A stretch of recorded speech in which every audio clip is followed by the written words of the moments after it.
Sejam muito bem-vindos a mais um episódio do Burnicast, o seu podcast de entretenimento e cultura pop da Burnie Company. E hoje estamos aqui para falar de uma das séries mais queridinhas do momento. Vamos falar sobre The Boys. Eu sou o Guilherme Cepeda. E eu sou o Pedro Prado. E vamos receber a Rafaela e o Diego. Olá, eu sou o Diego, sou daqui do Rio de Janeiro, sou professor de história, um apaixonado por cultura pop e mais uma das pessoas que vai contribuir aí com esse assunto, com essa série tão divertida. Eu sou a Rafaela, sou do blog Eu Astronauta, também sou muito apaixonada por cultura pop e encontrei o The Boys a paixão que eu sempre quis, porque eu odeio super-herói e amo vilão. Eu acho que essa série é bem isso, sabe? Não tem super-herói e ninguém ali é bom.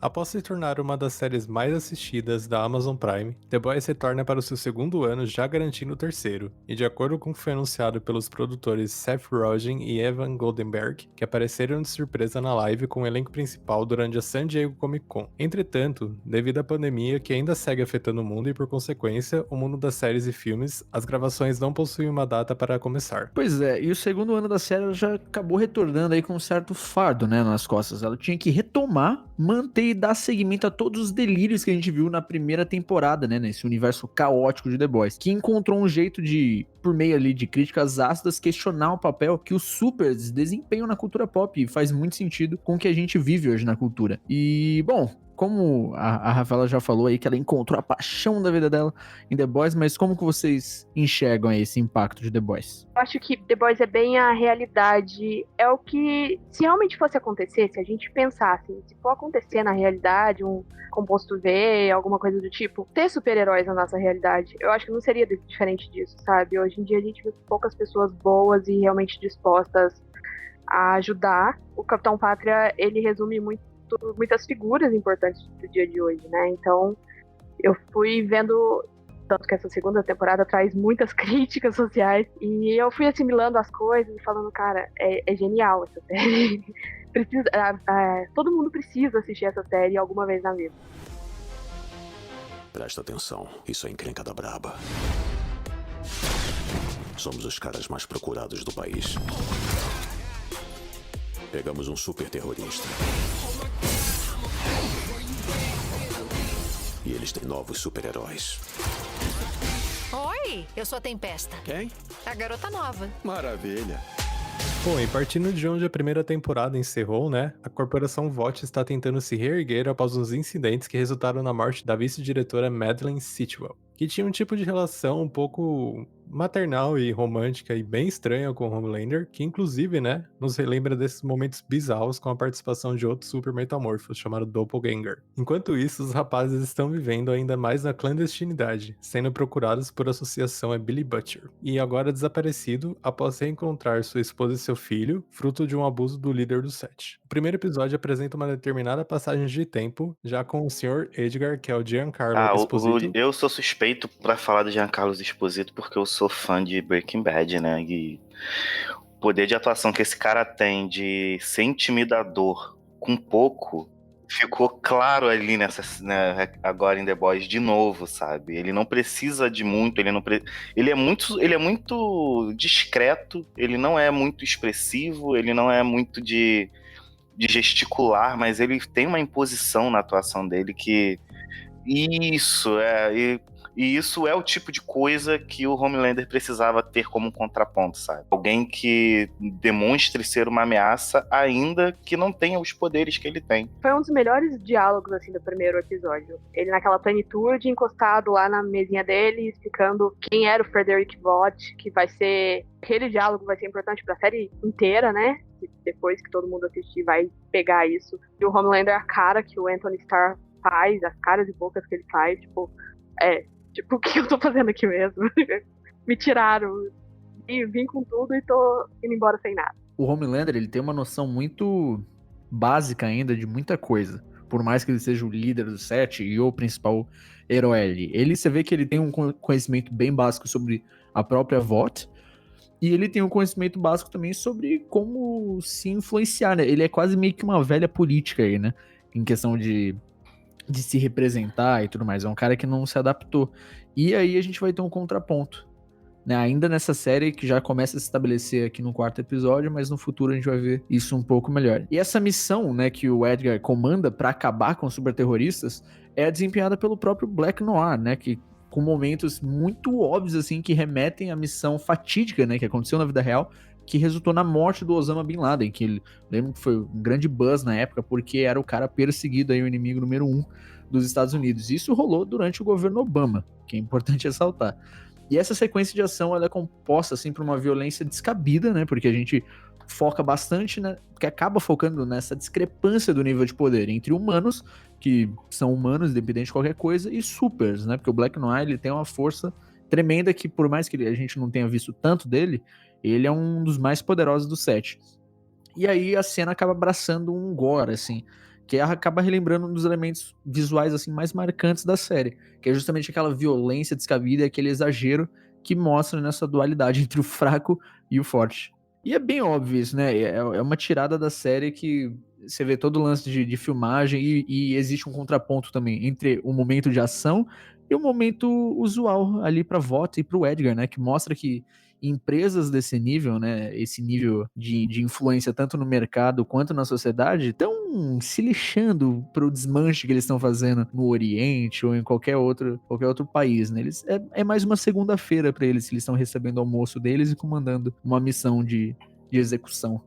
Aquela missão do Black Noir, ela traz ela fala muito um pouco sobre o que é, né, as políticas externas dos Estados Unidos, mesmo de uma forma muito metafórica, com super-heróis, que é muito aquela coisa de que você pode ter o representante político que for, mas existem algumas coisas que são entranhadas na cultura política dos Estados Unidos que isso não vai ser visto pela população, isso não vai ser visto nas grandes mídias, então eles colocam isso numa metáfora de um cara literalmente estourando pessoas e tá tudo bem, sabe?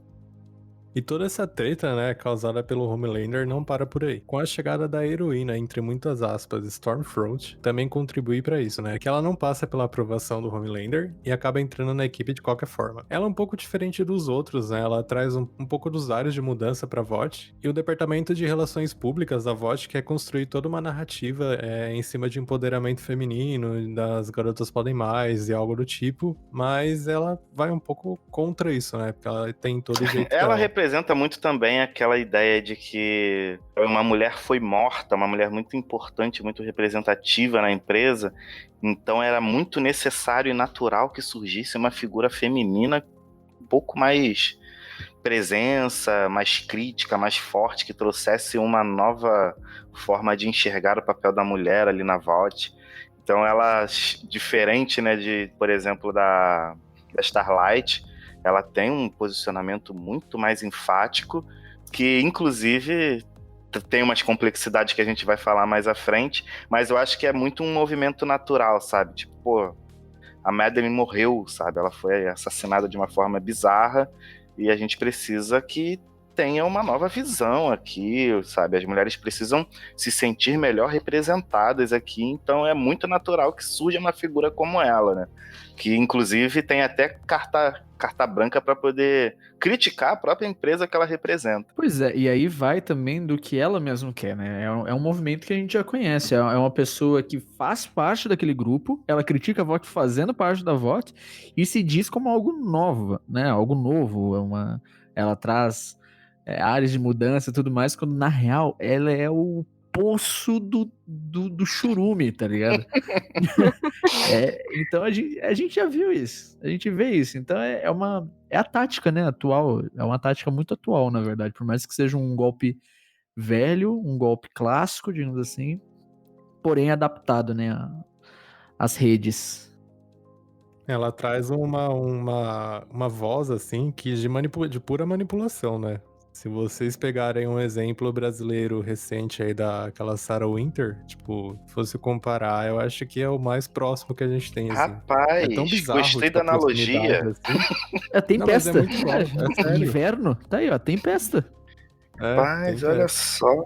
Então, quando eu li isso e, tipo, eu comecei a a fazer relação de uma com a outra, eu falei, mano, é bizarro. Parece até que inspiraram uma na outra. Mas eu Mano, acho não dá. legal que quando ela é apresentada na série, e a série faz isso de propósito pra poder nos enganar, né, pra sacanear com a gente, ela é colocada tipo, olha só o exemplo do feminismo aqui, sabe? Uma Olha fada aqui, sensata. isso, olha que uma mulher empoderada, sabe? Essa aqui é isso aqui que a gente quer trazer, sabe, para o nosso público, como que nós pensamos as mulheres, e as mulheres na Vault são isso aí. Ela se coloca, fala mesmo e tal, e a princípio, a série resume ela a isso. Se a gente não for pescando os detalhes, a gente vai acabando entrando nessa onda até até cair do cavalo, né? Mais superterroristas vão chegar. E pelo que a gente sabe, esses doentes estão loucos pra matar todos nós. É o comecinho do terceiro episódio, assim, tem gente que gosta dela, fala, nossa, essa Stormfront é foda, né? Eu só observava, ela é bem foda, continua. É porque no quarto episódio a gente tem aquela grande revelação sobre ela, né? A gente descobre que ela é uma racista desgraçada, uma supremacista branca. De 94 anos. Isso, exatamente. Exatamente. E ela é apresentada como, tipo, a feminista. E eu achei que isso foi uma sacada muito boa da série, porque, por exemplo, aqui no Brasil, esse ano foi muito debatido, inclusive até por influência dos reality shows, essa ideia de movimentos sociais, de desconstrução, sem outros recortes. Por exemplo, quando se fala de feminismo sem pensar em recortes de raça. Eu, como homem, estou falando isso, então eu não vou entrar em detalhes, porque não me cabe muito, mas enfim, mas é uma realidade. Quando se fala sobre, por exemplo, nos Estados Unidos, se a gente for pegar grande parte da história e algumas atuações de movimentos feministas, a gente vai ver, por exemplo, na época do New Deal, muitos movimentos feministas, muitas mulheres brancas, elas se colocavam como candidatas a fazer parte do mercado de trabalho com o seguinte discurso de tipo, olha só, se vocês não colocarem nós mulheres, vocês vão ter pretos aí trabalhando, vocês preferem o quê, sabe? E isso era muito real na construção dos Estados Unidos enquanto uma sociedade muito racista. E aqui no Brasil, isso é uma tecla que tem sido batida. Cara, não dá pra gente colocar pautas progressistas, pautas identitárias, pautas sociais, sem entender e sem fazer recortes de raça numa sociedade estruturalmente racista. E a série, ela faz isso de sacanagem com a gente, porque a série apresenta ela como uma personagem empoderada, feminista, sensata, fada sensata, como vocês colocaram, e a princípio as pessoas tendem a gostar dela mesmo. Só que antes da gente ser apresentado a essa faceta racista descarada dela, no episódio anterior, eu já tinha percebido aquilo, achei aquilo estranho, e a série já colocou pra gente entender, porque quando ela tá perseguindo os irmãos, né, que é a Kimiko e o irmão dela, que eu esqueci o nome. O irmão dela, acho que nem fala. O irmão dela. Enfim, a Kimiko, é isso aí. O irmão da Kimiko e a Kimiko, quando ela tá perseguindo os dois e eles entram no prédio, ela mata todas as pessoas negras que passam pelo caminho dela dentro daquele prédio. E a princípio eu achei aquilo estranho. Falei, porra, ela tá matando as pessoas desnecessariamente. E depois eu fui percebendo que ela só matava preto. Só gente preta que ela matou. Então a série já tava colocando pra gente até no episódio seguinte ela deixar de vez claro aqui, ó. É por isso que ela matou aquela gente preta lá à toa, entendeu? Então achei muito interessante a forma como a série construiu isso. Até antes de matar o irmão da Kimiko, né? Ela fala que, em legendado no caso, ela fala Yellow, né? Yellow Bastard, alguma coisa do tipo. Verdade. Ela já xinga ele de tudo quanto é coisa antes de matar ele. Então, você vê que aquilo ali, que ela já não é quem apresentava ser. Uma curiosidade aqui nas HQs, né? Ela aparece, eu acho que no volume 6 ou volume 7. Na verdade, Stormfront é um personagem masculino, né? Trocaram o gênero aí. Da mesma forma que, assim, trocaram o Black Noir branco, né? Nas HQs. Trocaram bastante coisa aí. A Stormfront, ela é um personagem masculino e é um personagem que vangloria a Rússia, o nazismo, do mesmo jeito que vai ser abordado aqui. Acho que seguindo como adaptação e seguindo as discussões que estão em pauta hoje, eu acho que é uma decisão até acertada. E saindo um pouco, né, do eixo da VOT e do set, o Deep ele segue sua jornada de autodescoberta, né, mesmo contra sua vontade, e ele tá nessa jornada pra tentar justificar, né, seus atos, porque conforme a gente acompanhou uma série de coisas que Acho que é um aconteceram com personagem que ele, ainda vai surpreender, que a gente fica assistindo falando, meu Deus, por que ele tá fazendo ali? Mas essa temporada ele já mostrou um pouco, né? Já chegou com um exército de golfinhos que ele sempre quis ter, que ele comentou na primeira temporada. Já chegou em cima de uma baleia, que Hip Lucy. Acho que ele ainda tem que mostrar muito. A realidade dele é a VOT, então ele não tá sabendo o que tá rolando ali naquela bola de neve. Mas acho que ele ainda pode mostrar muito e ser, assim, um dos personagens que vai ganhar mais o pessoal, sabe? Em questão de generosidade, porque ele é o que quer mudar o mundo, ele é o que tem uma visão de... Olha, eu discordo disso daí, viu? Eu acho que o bicho vai continuar ladeira abaixo e eu vou continuar quicando, dando a botina pra ele continuar rolando nessa ladeira aí que ele tá indo. Ele tá muito determinado, né? Ele quer voltar pro set a qualquer custo, mas ele não tá enxergando o que faz ele ficar mais distante da VOT. Talvez isso seja uma bênção, mas ele não tá enxergando, né? E até começa a se envolver com essa igreja, né? E ela acaba influenciando ele a entrar para essa igreja, lógico, a um custo, que eles vão ajudar ele a voltar pro set, mas A igreja tem da a coletividade, porcentagem, né? isso, tem a porcentagem, né, para a igreja que vai ficar, que ele ainda não deve estar ligado nisso, que iria acontecer. Mas eu não posso falar mais que isso, porque foi isso que foi apresentado. Mas, assim, é um personagem que eu acho que ainda ele vai surpreender, sim, de uma forma ou de outra. Porque senão já teriam matado ele, sabe?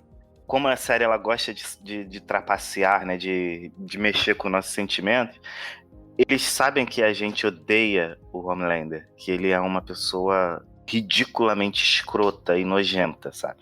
Aí, de sacanagem, eles pegam uma personagem que é igualmente nojenta, ridícula, odiosa, e coloca ela sendo alguém que vai causar raiva nele. Aí, a gente tem que ficar lutando pra não criar uma simpatia por ela quando ela faz o Homelander passar raiva, entendeu? E eles fazem de propósito. Porque são ótimas as cenas que ele morre de raiva, quer matar ela, que fica com raiva, mas ela quebra ele no argumento, sabe? Eu, como gosto de vilões, o Homelander, pra mim, eu fui mais com ele, sabe? Eu odiei muito ela, tudo que ela fez. Mas como ele abaixou a orelha, colocou os rabos entre as pernas nessa temporada e foi buscar o conforto no filho, que é uma experiência nova para ele, né? Uma coisa que ele não teve, essa coisa de família. Você vê no café da manhã mesmo, né? Dele com a Becca e o filho.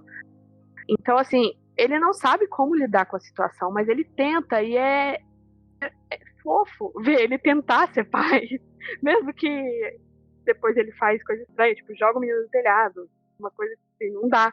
Mas vê que ele tá tentando, que tem um lado dele que é sensível, mas ele não sabe como administrar isso dentro dele, sabe? Pela criação dele. Então, você não pode eu não consigo julgar ele nesse ponto, sendo apaixonado por vilões. Mas a Stormfront, por todo o background que ela teve, aponta o dedo pra ela e joga tudo na cara, sabe? Eu acho que tem uma coisa nele também, a série faz questão também de deixar claro, que é essa infantilização, né? Ele, em muitos aspectos, ele é um grande bebezão, apesar de adulto. E isso é retratado visualmente, por exemplo, no uso do leite materno. Tipo, o cara gostava de mamar, sabe? E o cara não conseguiu se desprender do leite materno, mesmo depois da Madeline ter falecido. Isso é uma grande mostra de tipo, cara, é um grande bebezão adulto com superpoderes. Esse cara é isso, sabe? Mas uma coisa que eu vejo, óbvio que a gente tem esses detalhes do leite, que aí é uma coisa jogada na nossa cara, mas teve uma cena que me pegou de cara que tá ele e o Doppelganger, né? Só que no caso o Doppelganger de Madeline Stewart, e os dois estão assistindo Taxi Driver. Mostra os dois assistindo Taxi Driver, e aí tem uma cena do filme, né? Que o taxista, né, interpretado pelo Robert De Niro, ele dá um balaço no cara, e o Homelander fala, olha aí, vê só o que acontece quando mexe com o cara tá certo, pô. Então ele é o tipo de cara que assiste Coringa e fala, poxa, mas tá certo o Coringa, né? Assim como ele assiste Taxi Driver e dá a certeza, né, pro personagem Porque ele é principal. um psicopata, né, cara? Exatamente, porque Ele é um psicopata. ele é o igual também. É um cara que, obviamente, ele passou e ele é daquele jeito por conta da má formação dele, né? Da má formação dele como indivíduo. Tanto que a gente vê a Starlight, que teve uma criação teoricamente normal, ela cresceu bem, né? Por mais que tenha ali seus, né? Enfim, traços de personalidade. Mas ele cresceu feito um rato, tá ligado? De laboratório. Dentro de uma parede cinza, sem contato humano. E aí cresceu um psicopata sem qualquer tipo de sentimento. Então, eu não consigo passar esse pano, não. Esse Não, pano. Não, eu falo isso como apaixonada em vilões, sabe? Apaixonada pelo caos ali. Eu acho que, não sei, talvez eu daria uma segunda chance pra ele, porque se for ver pelas HQs, o Black Noir é muito mais pior que ele. Tipo, eu não consigo ter qualquer tipo de relação de empatia com ele. Pra mim, não. Apesar do background dele, a gente sabe que ele de fato teve uma criação. Ele foi violado, né? Ele foi violado. Então, não só ele, como os outros super. E foi criado como um rato de laboratório, tem tudo isso, uma ferramenta do governo e etc. Mas é aquilo, né? Ele cresce, ele se torna uma pessoa que tem acesso à informação, ele recebe julgamentos, ele recebe críticas, ele vê quando as pessoas tratam ele como meme, então ele busca informações sobre ele, até porque ele é super narcisista e ele tem uma relação muito forte com a fanbase, ele quer ser bajulado, então ele ouve críticas, sabe? Ele sabe o que ele faz de errado, ele não é uma pessoa que tá fazendo tudo o que faz achando que tá correto. Existem alguns vilões que tentam forçar essa narrativa um pouco, tipo um Thanos da vida, que tenta de qualquer jeito colocar essa história de que o que ele tá fazendo é o correto, quando até ele mesmo sabe que não é. Mas não é o caso dele ali. Ele, de fato, sabe que ele tá fazendo merda. Ele sabe que ele é um psicopata assassino. Né? Quando naquela cena do avião lá na primeira temporada, a Maeve, né? O nome? Isso. A Maeve, ela reprova o tempo inteiro o que ele tá tentando fazer. E ele tá argumentando com ela, sabe? Tipo, fazendo ela, não, a gente vai fazer isso, que se dane, eu sei que é errado, mas vambora. Então, assim, eu não consigo passar pano porque ele é um psicopata, ele é um cara ruim mesmo, sabe? Talvez ele tivesse uma outra história se a criação dele fosse diferente, mas infelizmente não foi, né? Então, zero planos pra passar pra esse psicopata racista, safado também que ele é. Tudo isso, porque ele é um racista também, então assim, não dá não. Eu gosto do personagem pra história. Falar da onde nós vimos até aqui, né? Que o grupo se dividiu. Então o Billy agora ele tá indo atrás da Becca, a Kimiko e o French eles estão meio que lidando, né, com o luto do irmão da Kimiko. Ela não aceita bem e o French tá tentando conciliar. Enquanto isso, o Leitinho, junto da Starlight do Rio, como a gente comentou, eles vão atrás de descobrir quem é essa tal super liberdade, né? Que busca ali investigar o passado dela e qual o envolvimento dela com o Seth e com a VOT no geral. Que aí a gente acaba descobrindo que é ninguém mais, ninguém menos que a própria Stormfront. E uma coisa que eu acho legal dessa cena é porque tem detalhes muito minuciosos, que é o seguinte: a gente mostra eles passando de carro e de cara já tem um outdoor dizendo assim: não aborte, o seu filho pode ser um super.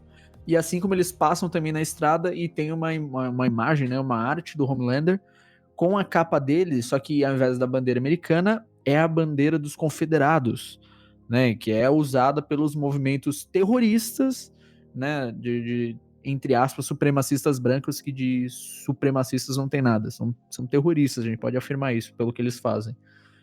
E aí, cara, é muito doido porque a gente vê uma construção ali bem as gotinhas da série mostrando como a VOT, sendo um resquício da Alemanha nazista, né, pelo criador dela, o VOT Senior, ela ser um cientista alemão, e ver como ele se implantou nos Estados Unidos e criou ali um conservadorismo que segmentou toda uma geração, velho. Pensa nisso, não aborte porque seu filho pode ser um super, sendo que os caras são criados. Então, olha a linha que eles criaram aí, uma narrativa que eles criaram com os anos. É isso que você falou, inclusive achei assim, um detalhe bem legal, que essa ideia de colocar ali o Homelander com a bandeira dos Confederados diz muito sobre o que a gente estava falando, sobre o fato dele também ser um super racista, escroto, ridículo, terrorista, tudo isso. E vai de encontro também, né, com o criador, né, o dono da Vault, que ele tem, de fato, esses ideais nazistas, que, na verdade, não é nenhuma criação dele o que ele traz. Na verdade, são duas coisas que se encontram, porque o nazismo e as ideias supremacistas dos confederados que vieram lá do sul escravista dos Estados Unidos, são coisas que se conversam. Então tá tudo em casa ali, sabe? Você tem nazismo, você tem supremacia branca, que são lados, né, muito aliados sobre questões raciais, de terrorismo, etc.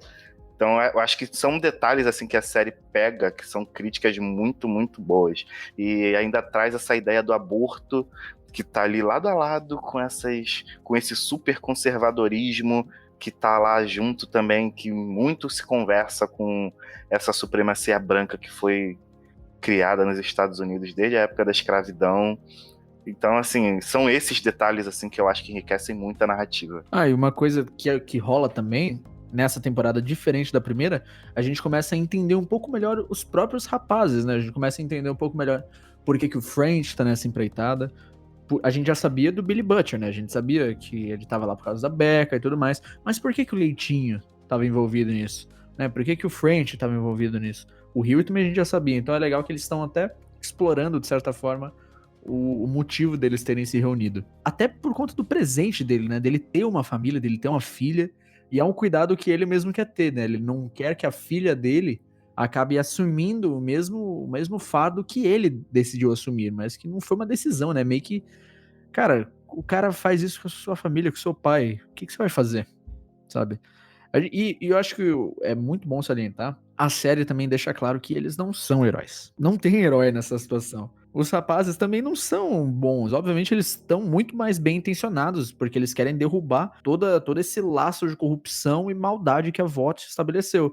Só que pra isso, cara, às vezes tem que sujar a mão, sabe? Não é bonito. É o não é uma próprio luta Rio bonita. nisso, né? Ele tá tentando encontrar o lado humano dele ali, mas não tem como. Acaba no sangue, lamado no sangue, né?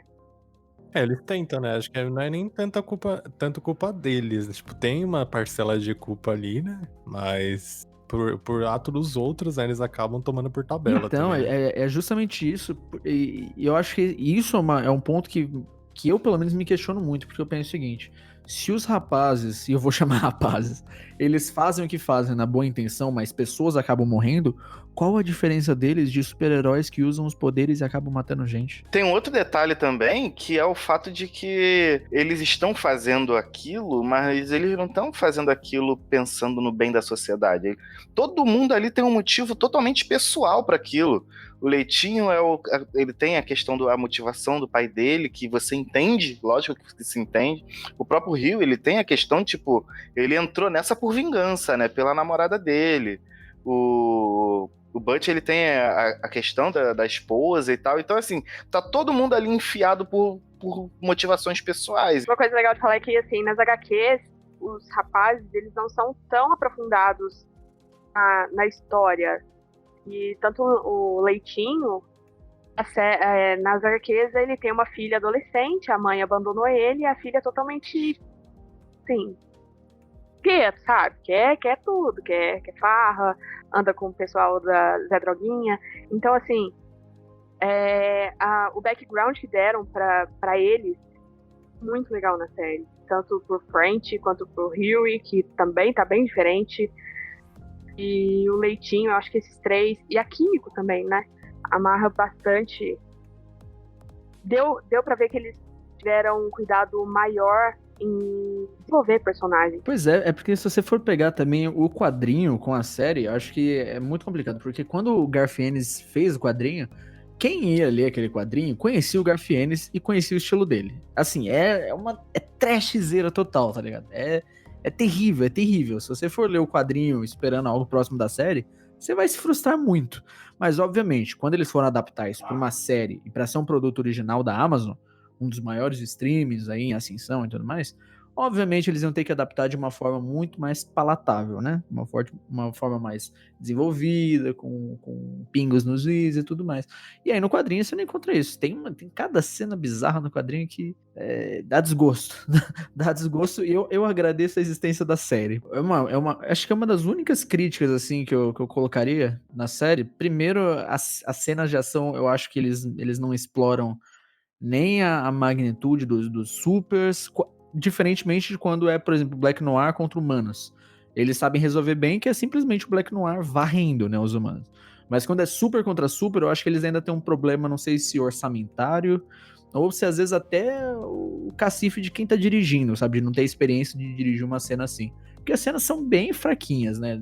Por exemplo, do embate entre os supers. É uma coisa que, tanto que não é o foco da série, né? Então a gente até entende. Mas uma coisa que eu acho que é muito arrastar é o fato dos rapazes, né, dos 4 e da Kimiko, eles serem procurados federais, sabe? São procurados por todos, pelo 7, inclusive, pelo próprio Capitão Pátria, Homelander, que tem visão de alcance, papapá, super audição, e os caras saem de boa na rua, sabe? Tipo, passa assim. Eu fico, poxa, se os caras são procurados, por que não dificulta mais a vida deles? É que aí dificulta a vida dos roteiristas, né? De armar essa situação. Por isso eu acho assim, que eu entendo que a narrativa ainda tá se desenvolvendo, né? Tá na segunda temporada, acredito que vai vir mais umas 2, 3 temporadas por aí. Acredito que tenha pano pra isso. Mas dá pra perceber que tá ficando cada vez mais estreito, né? As situações pra eles desenvolverem. Por exemplo, cada encontro do 7 com os rapazes tá ficando mais difícil de você resolver, né? De uma forma crível com aquele universo. Nem falo de ser uma coisa apegada à realidade, não é nem essa questão. É a questão de ser, sabe, de ter de ser razoável, né? De fazer sentido. Então, dá pra ver que eu acho que vai ter um conflito logo mais, ou a gente vai ter aí pelo menos mais um dos rapazes aí com o composto V, em breve, não sei, se tornando um super. E eu aposto no Huey, que ele tá sendo muito taxado como mais fraco, apanhando. As HQs todos têm o composto V Todos tomaram, né, o composto V pra poder lidar com esse tipo de situação. Ainda não chegou nisso na série, mas sabe... Tanto que, pelo que eu li, o Butcher fica no impasse, né? Que ele fala que todos os supers têm que morrer, mas, tipo, quando os amigos dele são super, o que ele vai fazer, né? Se seguirem por esse caminho Exatamente. Eu acho que a série dificulta isso de maneira óbvia, porque seria muito fácil tomar, né, um negocinho, tomar uma birita e ficar louco de poder. E não é o que rola, né? Porque eles já falam que os testes em humanos, principalmente adultos, são muito mais difíceis e tudo mais. Então você vê que se rolar dentro dos rapazes, vai ser uma coisa muito seleta, não vai ser em todos. Então eu acredito, aí fica aposta, que vai ser o Huey, porque ele sempre tá sendo pintado como mais fraco. Então eu acho que vai ser um contraponto muito legal lá na frente, dele ser, na verdade, agora o mais forte do grupo e o que vai defender todos. Acho que isso pode render situações bem boas aí. É sobre a questão lá da liberdade, né? Aquela história dela com aquela personagem que eles vão lá na casa e tal. E traz uma discussão, né, sobre racismo também, né? Do fato dela ser meio que colocada em desvantagem em aceitar um acordo, um pagamento ridículo após o assassinato do irmão.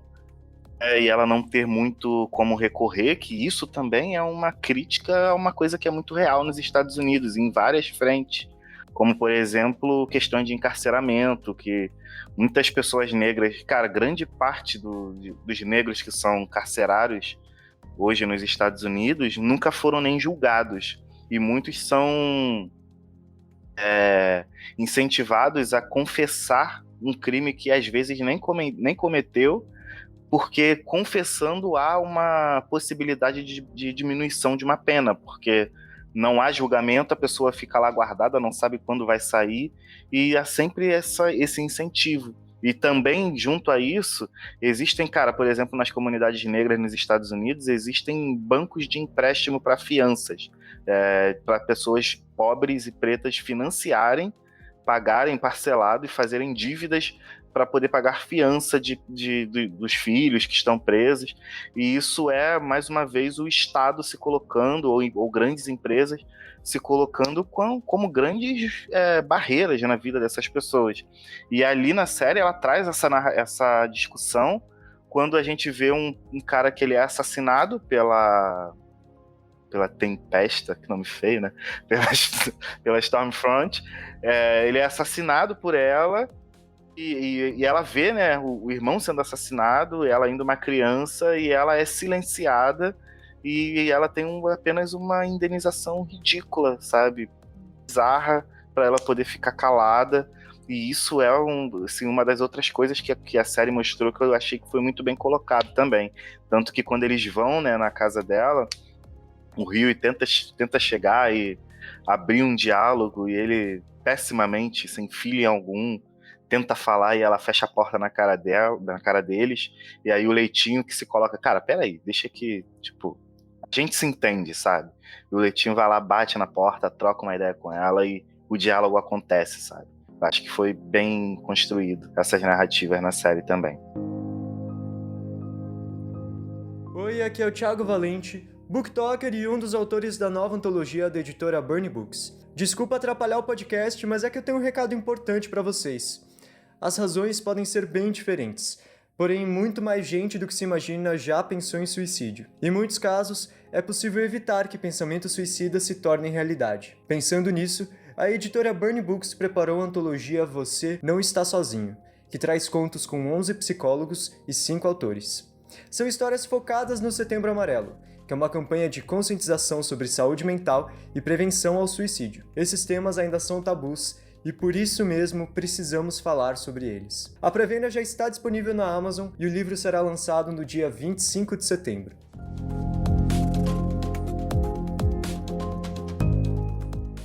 E como tudo que é lançamento, né, acaba gerando uma certa treta, às vezes um pouco tanto desnecessária, que é esse caso aqui. Tem uns fãs, e coloco fãs entre aspas, né, porque o The Boys está recebendo críticas pelo novo formato, né, e o produtor teve que se pronunciar. As críticas se deram, né, porque eles estão lançando episódios semanais e não como a Netflix costuma fazer, de soltar tudo de uma vez só. Então, essa parte de o pessoal tá reclamando, por um lado, eles não avisaram tanto que seriam semanais, tipo, avisaram, mas toda vez que eu comentava sobre a série que eu tava assistindo, o pessoal perguntava, vai sair, tipo, não tava tão claro porque eu recebi perguntas do tipo, se ia ser semanal ou iam soltar tudo de uma vez. Mas, tipo, não faz muito sentido. Era só um comentário assim mesmo, porque ele acabou respondendo, né? Falando que devia ter colocado anúncio neon e tal, que entende, né? Mas foi uma escolha criativa deles, que, obviamente, como uma série basicamente carro-chefe da Amazon, eles não iam soltar tudo de uma vez.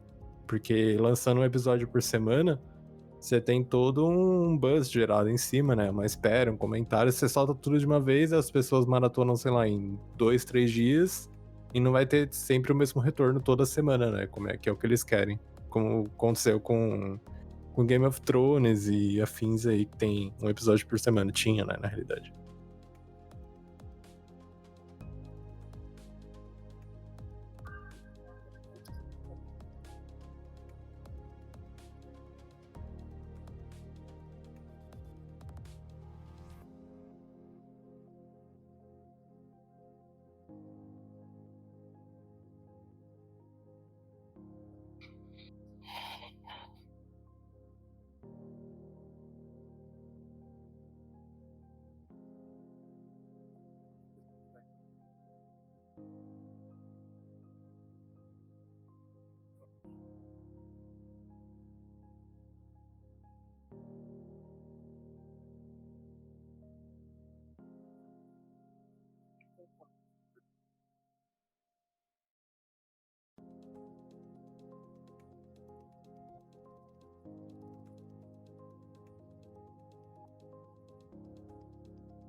Pois é, cara, e eu vejo essa treta aí de um.